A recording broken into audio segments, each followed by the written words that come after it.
आरती में सुनते हैं ना कि वाम भाग सोहत जगजननी, तो पत्नी का भाग सदैव बाएं तरफ होता है। आज मैया सती जैसे ही प्रभु के वाम भाग में विराजित होने जाती हैं, वैसे ही अपने सन्मुख अर्थात अपने सामने भोलेनाथ ने उन्हें आसन दे दिया कि यहाँ बैठे। जैसे ही उन्हें आसन दिया वैसे ही सती समझ गई, बैठ गई। इसके पश्चात महादेव राम कथा प्रारंभ करते हैं, कथा सुना रहे हैं, पर फिर भी सती का मन कथा में नहीं है। अब क्या हुआ, महादेव से बदला लेने के लिए प्रजापति दक्ष मां सती के पिताजी ने एक यज्ञ का आयोजन किया। उसमें सभी को निमंत्रण दिया पर महादेव को नहीं। अब जैसे ही आकाश से सुंदर सुंदर विमान पे सुंदर सुंदर देवी देवता जा रहे हैं, तो उन्हें देखकर सती प्रश्न करती हैं कि हे प्रभु, ये सब कहाँ जा रहे हैं?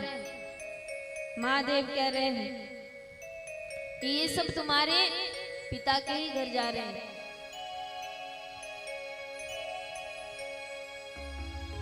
सती मैया जिद कर बैठती है कि मुझे भी जाना है, मैं भी जाऊंगी। भोलेनाथ बहुत प्रकार से समझाते हैं कि देखो, बिना बुलाए 4 जगहों पर नहीं जाना चाहिए। कहाँ कहाँ? पिता के यहाँ, मित्र के यहाँ, गुरु के यहाँ और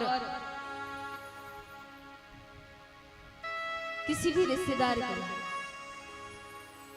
बिना बुलाए नहीं जाना चाहिए। इन चारों को छोड़िए, कहीं भी बिना बुलाए नहीं जाना चाहिए। जब तक, हाँ, सुख में बिना बुलाए मत जाइए, पर दुख में बिना बुलाए पहुंच जाइए। प्रभु समझा रहे पर मैया नहीं समझती है।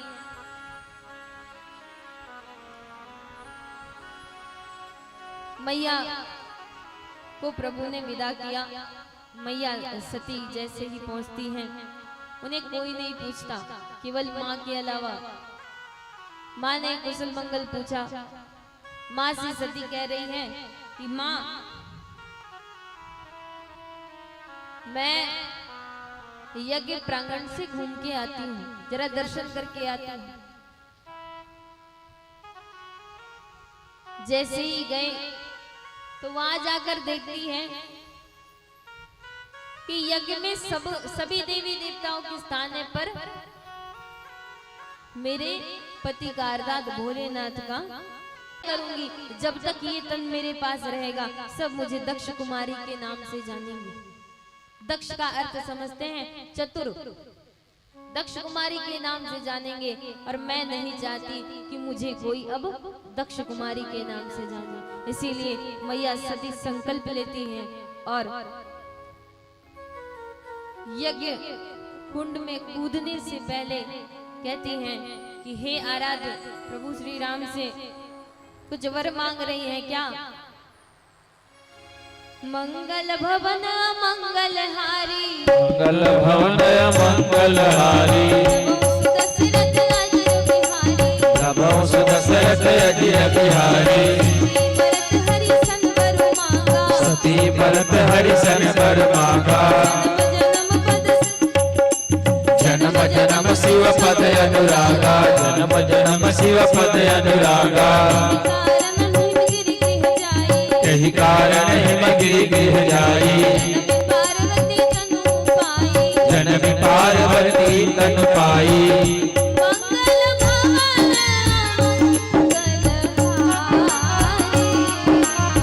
मंगल भवन मंगल हारी,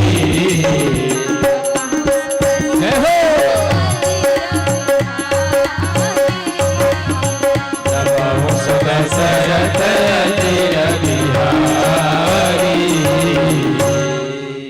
मरते वक्त, मरने से पहले प्रार्थना कर रही हैं कि हे प्रभु, मेरी एक ही इच्छा है कि जन्मों जन्म तक मैं कभी भी कहलाऊं तो अपने महादेव की ही कहलाऊं।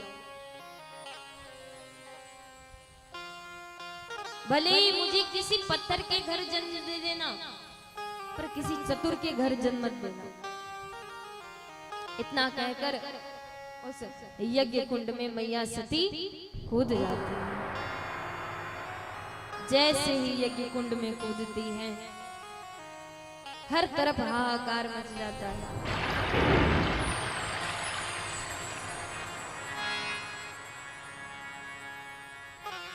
जब महादेव को पता चला, महादेव ने वीरभद्र को आज्ञा दी कि जाओ पूरे यज्ञ को विध्वंस कर दो। और ऐसा ही हुआ, वीरभद्र आकर के पूरे यज्ञ को विध्वंस कर देते। बोलिए शंकर भगवान की जय। अब मैया सती का दूसरा जन्म होता है। कहाँ? हिमगिरी के यहाँ।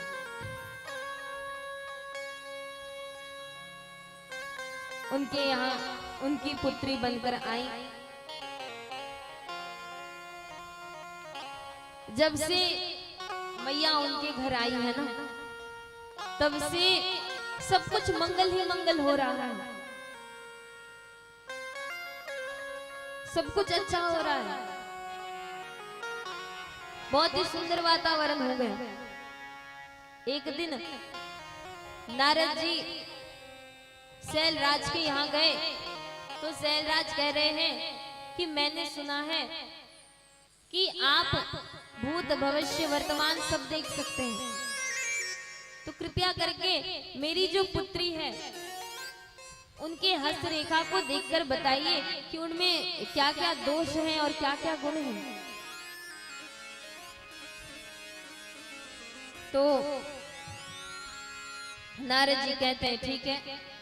मैया को बुलाया और हस्तरेखा देखी तो कह रहे हैं कि देखिए आपकी पुत्री में कोई दोष नहीं है, केवल गुण ही गुण है। ये पार्वती, अम्बे, जगदम्बे बहुत सारे नामों से जाने जाएंगी। ये पूरे जगत की माता होंगी। जो भी स्त्री इनकी पूजा अर्चना करेंगी वो सदैव पतिव्रत धर्म का पालन करती रहेंगी। हाँ, पर कुछ जो दोष हैं वो इनमें नहीं पर इनके पति में पाए जाएंगे। क्या क्या दोष है? अगुण अमान मातु पितु हीना, वो अगुण होंगे, उनमें कोई गुण नहीं होगा, माता पिता कोई नहीं होंगे। और उदासीन सब संशय छीन, उदासीन होंगे। उनमें ये जो कुछ कुछ मेन गुण है ना, अवगुण है ना, ये नारद जी ने बताया कि माता पिता से हीन होंगे, उदासीन होंगे, अगुण होंगे, कोई गुण नहीं होगा।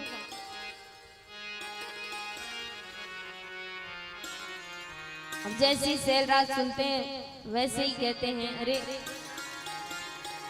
यदि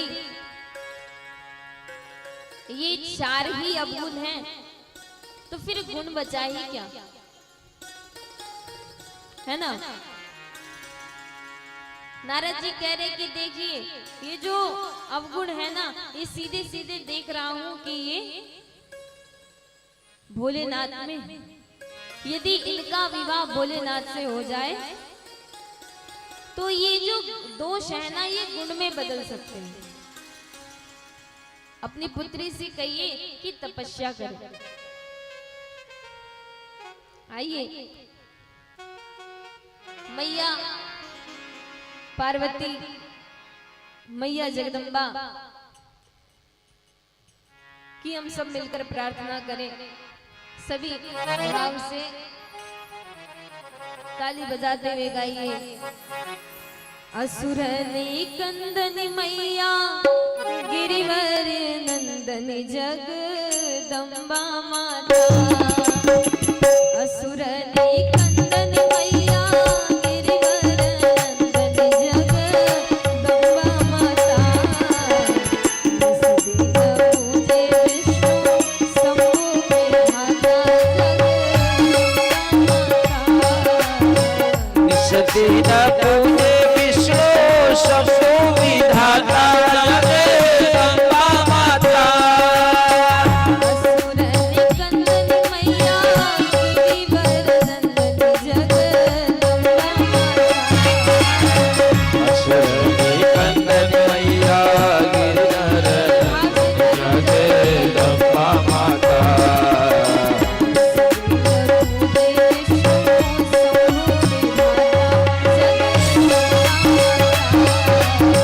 निस दिन पूजे विष्णु शंभु विधाता जगदम्बा माता। जय हो।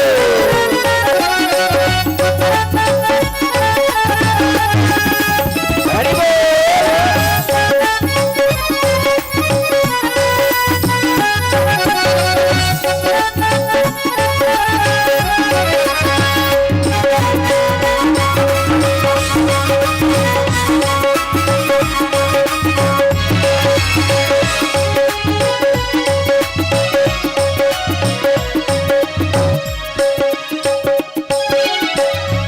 और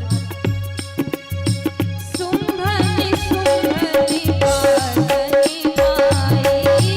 सुंभनि सिंहनि कानने आई। चंडमुंड महिषा संहारिणी चंड मुंड महिषा निहारिणी माई। माई। सुंभनी सुंभनी पार्वती माई। चंडमुंड महिषा संहारिणी माई। विंध्याचल कहो बस कल जगदम्बा माता। कामरु विंध्याचल कबो बस कलकत्ता जगदम्बा माता।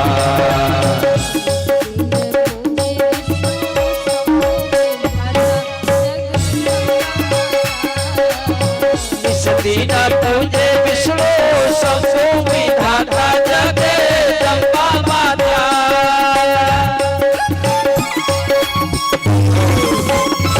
जय हो।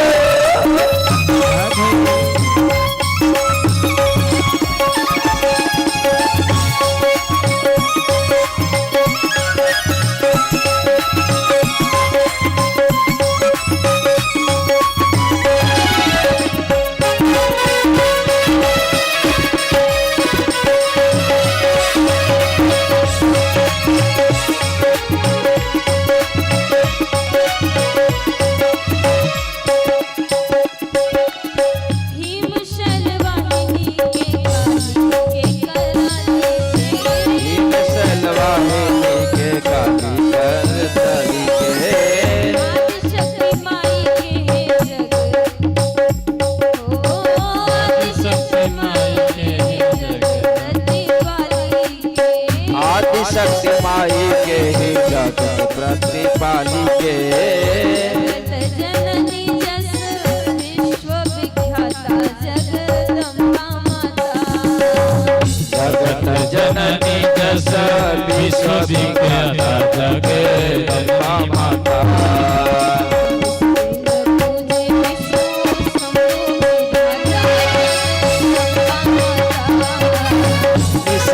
पूजे विष्णु शंभु विधाता जगदम्बा माता।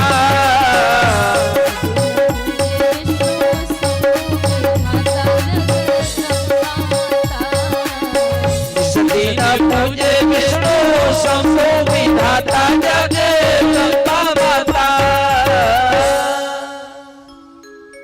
ये जो आपके घर पुत्री आई है ये कोई साधारण नहीं है। ये जगत जननी है, जगदम्बा है, आदि शक्ति भवानी। ये सब बताकर नारद जी चले गए। प्रातः काल मैया पार्वती उठी और उठकर मैना रानी से कहती है अपनी माँ से कि माँ, कल रात मैंने एक स्वप्न देखा। एक श्वेत वस्त्र में एक ऋषि आकर मुझसे कह रहे थे कि जाओ तुम तपस्या करो। माँ और पिताजी दोनों मिलकर उन्हें आज्ञा देते हैं कि ठीक है, जाओ तपस्या करो।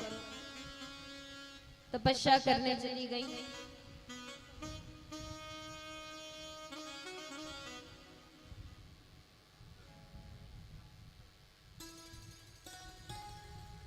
तो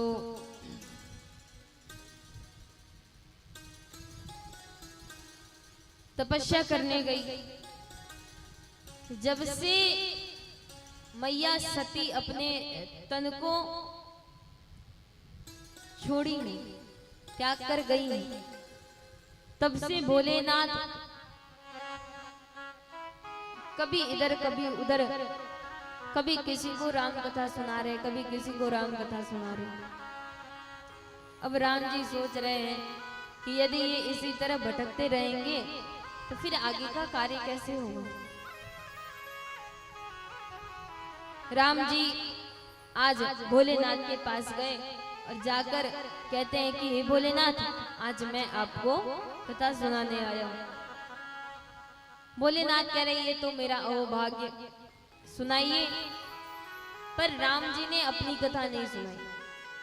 इसकी कथा सुनाई मैया सती की। कथा समापन के बाद भोलेनाथ कह रहे हे नाथ, आप तो धन्य हो।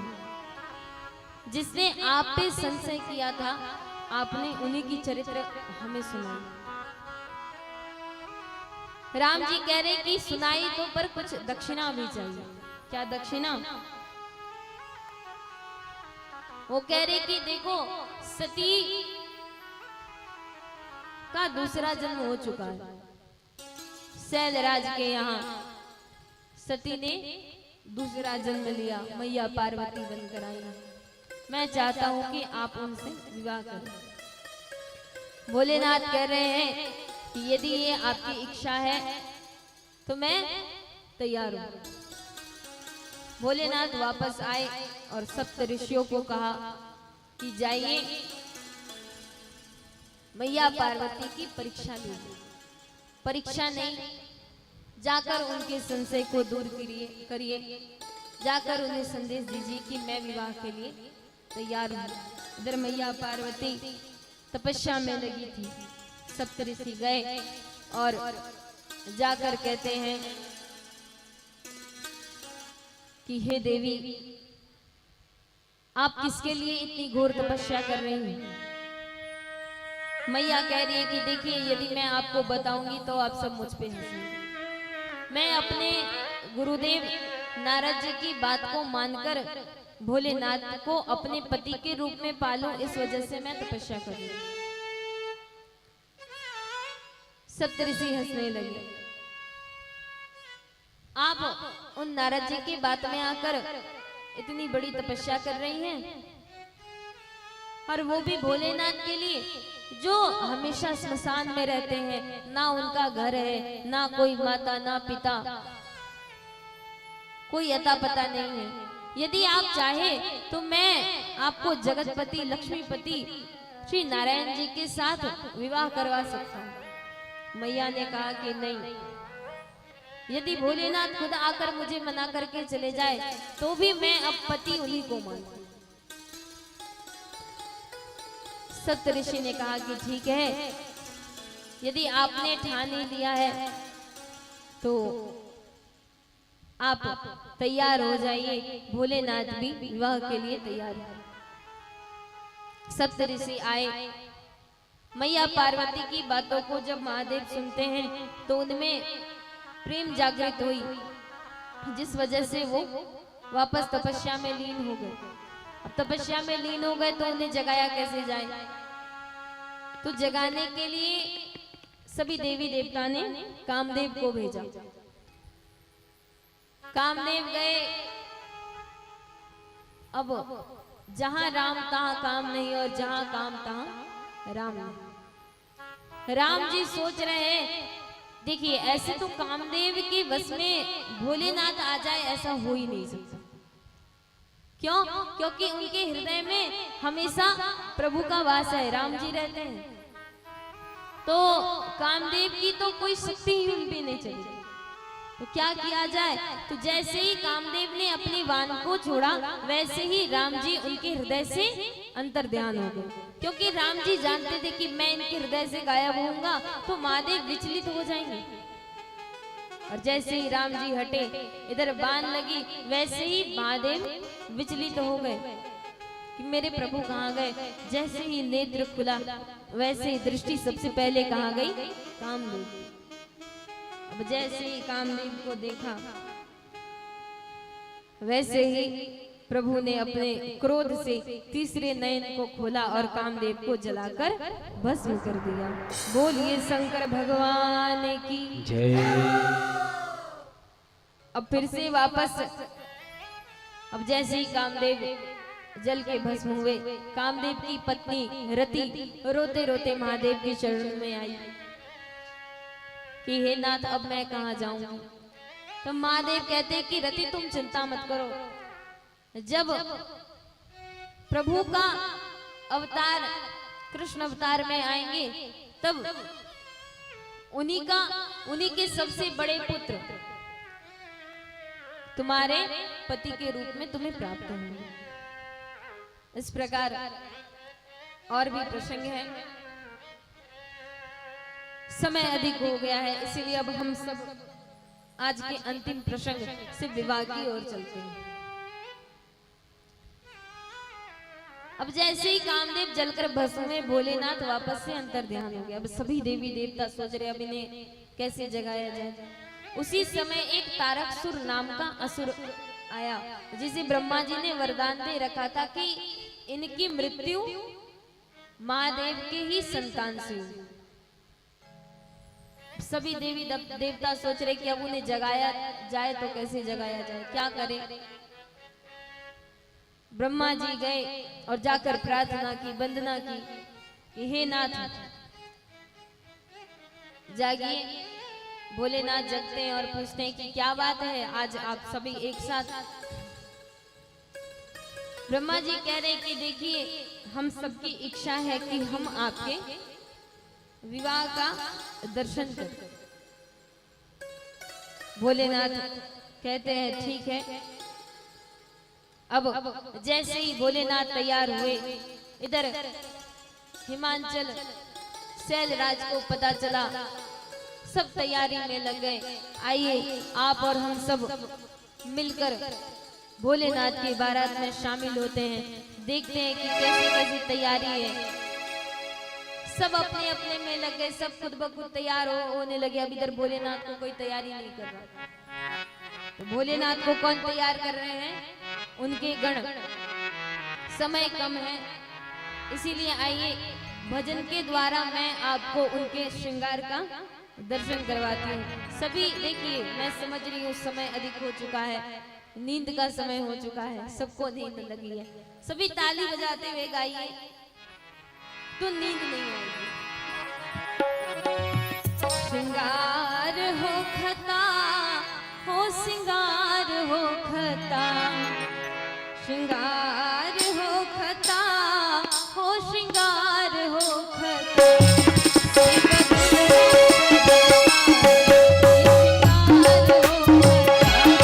शिव दुल्हा सरकार के शिकार हो खता।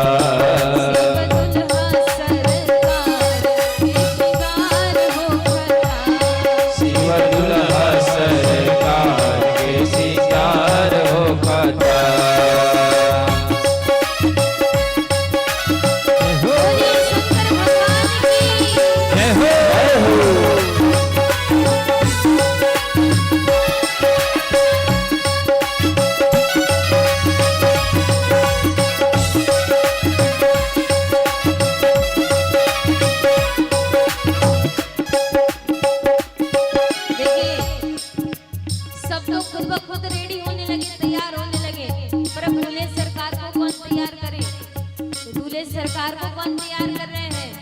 सुनिए, भोला जी के गण मिल करे तैयार हो।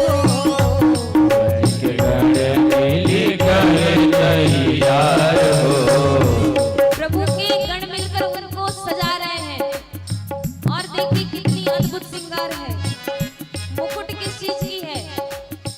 भोला जी के गण मिली करे तैयार हो। भोला जी के गण मिली करे तैयार हो। लटा के मुकुट सर पे मोरी सवार हो। जटा में मुकुट सिर पे मोरी सवार हो। गोर देह पे विभूति, और देह पल बन भवति छारो कथा। और देह पल बन भवति छारो कथा। शिव दुल्हा सरकार हे हो वो शिवा दुल्हा सरकार के सितार हो बता। जय हो बोले दुल्हा सरकार की।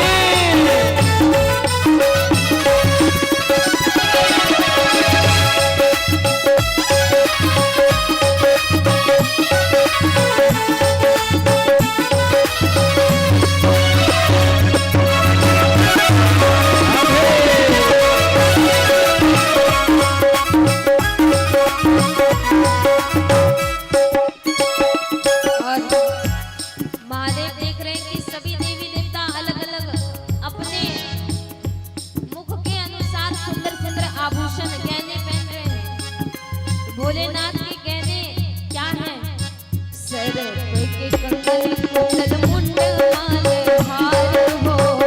सर के सुंदर सुंदर मोटे माले हार हो। गंगा जी के हार माथे चंद्रमालेदार हो। जी के धार माथे चंद्रमाली लाल हो। जार पर के हिमाचल के द्वार हो खता। चार वर्ग हिमाचल के द्वार हो बता। जार पर के हिमाचल के द्वार हो खता। चार वर्ग हिमाचल के द्वार हो बता। जय हो वो शिवा दुल्हा सरकार के सितार हो बता।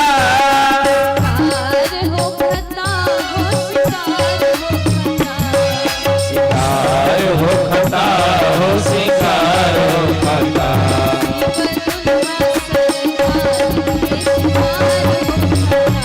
शिवा दुल्हा सरकार के सितार हो खता। शिवा दुल्हा सरकार के शिकार हो खता। शिवा दुल्हा सरकार के शिकार हो खता। बोलिए दुल्हा सरकार की जय बोलिए शंकर भगवान की जय। बड़ा ही अद्भुत श्रृंगार है। सभी इधर सोने चांदी मनी मानित हीरे के जेवर पहन रहे और मेरे भोलेनाथ सर्प के कंगन कुंडल भी सर्प के गले में हार मुंडों का है। भोलेनाथ कर्पूर की तरह गोरे हैं और उस गोरे शरीर पे पाउडर की जगह पे क्या लगा रहे हैं? भस्म। भस्म भोलेनाथ को बहुत प्रिय है। भस्म लगा रहे हैं। माथे पे कुछ नहीं मिला तो जटे को ही घुमाकर मोर बना लिया। सर्प से सांप से सजा लिया। मानो कलयुग के लोगों को ये संदेश दे रहे हैं कि जब हम विवाह करते हैं ना तो विवाह के बाद दो जोड़े संसार से बंध जाते हैं, सांसारिक जीवन से बंध जाते हैं। और इस सांसारिक जीवन में जो सर्प रखे हैं ना हमारे सर पे, ये भाव ये है कि कब ये काल रूपी सर्प हमें डस लेगा, ये किसी को पता नहीं। भोलेनाथ के हर श्रृंगार के पीछे कुछ ना कुछ संदेश है। श्रृंगार हुई अब जैसे ही भोलेनाथ के इस अद्भुत श्रृंगार को सभी देवी देवता देखते हैं तो सोचते हैं अगर ऐसे दूल्हे के साथ गए तो स्वागत, नाश्ता पानी छोड़ो, स्वागत भी कोई नहीं करेगा। इसीलिए अलग अलग सब निकल गए। अब जब सब चले गए तो भोलेनाथ अकेले नहीं जाएंगे, भोलेनाथ की अलग ही बारातें निकली। भूत प्रेत पिशाच निशाचर डायन जितने प्रकार की राक्षस बेताल मंगल अमंगल सब तैयार हो गए। और तो और गाड़ी मंगवा रहे कि दूल्हे सरकार किस पे जाएंगे, तो भोलेनाथ कह रहे मैं किसी गाड़ी पे नहीं जाऊंगा, मैं अपने बैल पर ही बैठ कर जाऊंगा। और बैल पर बैठे तो बैठे उल्टा बैठ गए। क्यों? क्योंकि वो कह रहे कि मेरे आराध्य नारायण पहले जा चुके हैं तो मैं उनकी तरफ पीठ कैसे कर सकता हूं, इसीलिए उल्टा बैठ गए। बारात चली, हर हर शंभू हुआ करते हुए। भूत प्रेत का ही बारात है तो अब क्या ही आशा रख सकते हैं। बारात चली, पहले अगुवाई इंद्र कर रहे हैं। अब जैसे इंद्र जी को देखा सभी सोच रहे आहा कितने सुंदर है दूल्हे सरकार। सभी जोरों शोरों से चले अगुवा करने के लिए, उन्हें स्वागत करने के लिए। बच्चे जाकर धीरे से पूछ रहे सरकार क्या आप ही दूल्हे सरकार हैं? इंद्र जी कह रहे नहीं नहीं, हम कहां से दूल्हे, दूल्हे तो भी पीछे आ रहे हैं, रुक जाइए अपने आंख से देखेंगे। इसके बाद फिर विष्णु जी का आगमन हुआ, वो और भी सुंदर। सब सोच रहे लगता है यही दूल्हा सरकार है। जाकर पूछते हैं कि क्या आप ही दूल्हा सरकार हो? नारायण कह रहे अरे एक बार जब दूल्हा सरकार को देख लोगे ना तो फिर जितनी मन में अभी विचलित हो रहे हो कि दूल्हा सरकार कैसे हैं, तब सोचोगे कि ना ही देखते तो अच्छा होता। इधर ब्रह्मा जी कह रहे अरे वार्तालाप बाद में करना, जो मिल रहा है वो पहले खा लो, क्योंकि जब महादेव आ जाएंगे तो फिर कोई खाना देने वाला नहीं रहेगा, सब तो भाग जाएंगे। कोई ऑर्डर नहीं देगा कि मैं मैंगो का जूस नहीं पीऊंगा तो मैं अनार का नहीं, जो मिल रहा है सब खाओ पियो और चलो। इतने में ही महादेव अपने बाराती के साथ शैलराज के द्वार पर पहुंच गए। बोलिए शंकर भगवान की। अब जैसे ही महादेव के अद्भुत बारात को देखा, एक बात जानते हैं सब बाराती में क्या होता है, पहले दूल्हा सरकार होते फिर बाराती होती। यहाँ उल्टा ही है, पूरी भयानक बाराती जो है वो पहले है और भोलेनाथ एकदम लास्ट में एकदम अंत में आ रहे हैं, वो भी उल्टा बैठकर।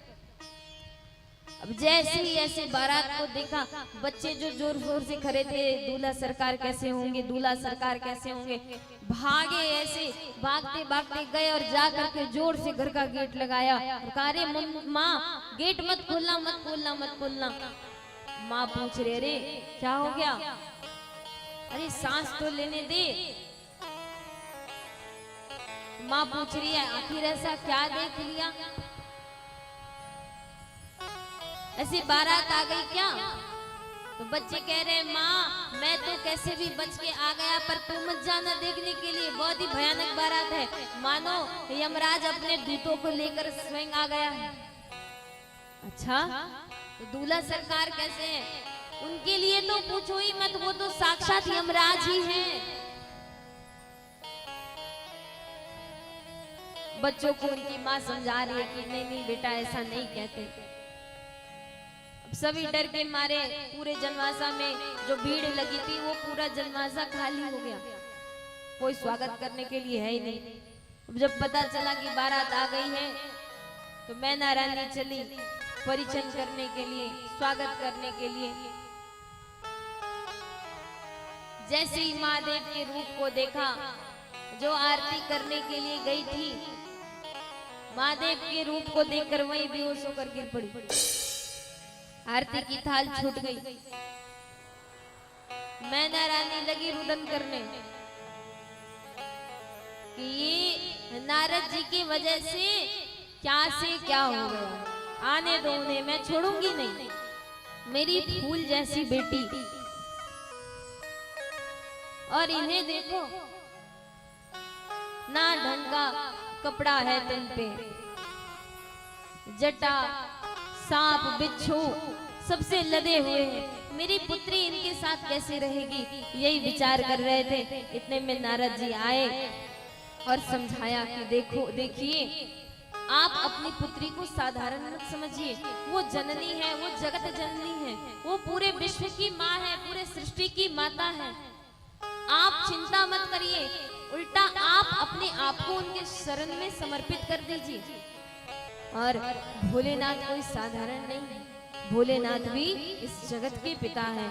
बोलिए आदि शक्ति जगदम्बा भवानी की, बोलिए शंकर भगवान की जय। इसके बाद स्वागत हुआ, बढ़िया से सफलता पूर्वक विवाह हुई। विवाह के बाद माँ ने मैया पार्वती को अच्छे अच्छे उपदेश दिए कि बेटी अब महादेव को ही अपना पूरा सर्वस्व समझना, वो जहां रखे वहीं रहना, जैसे रखे वैसे रहना, सुख दुख जो है वो अपने पति को ही समझना। विदाई हुई और आज का प्रसंग यहीं पे विराम होता है। आइए भोलेनाथ के विवाह में हम सब शामिल होते हैं, उत्सव मनाते हैं और उसके बाद फिर आरती की ओर चलेंगे। बोलिए शंकर भगवान की।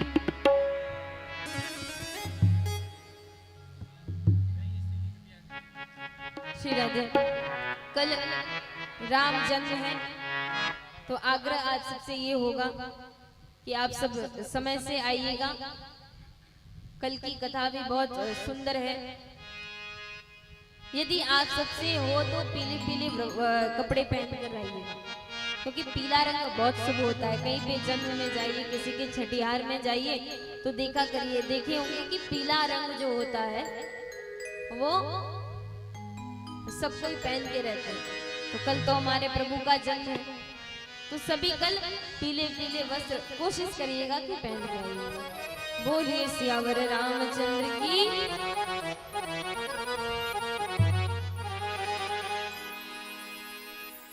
नारायण, थोड़ा सा लेवल उठा दीजिए भैया।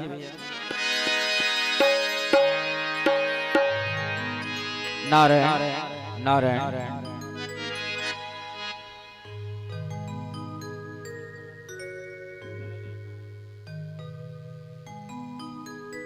अपना घर में अनपढ़ से अनपढ़ गंवार लड़का का जब शादी होता है तो कितना दिन समय लगता है? कम से कम एक सप्ताह तो लग ही जाता है। आज तिलक होगा तो 4 दिन के बाद हल्दी, तो फिर बारात, यानी कि 7 से 8 दिन लग जाता है। और भोलेनाथ का विवाह मात्र 3 घंटा में संपन्न हो गया। तो आइए हम लोग आनंद के साथ मनाते हैं। सभी लोग तैयार है ना?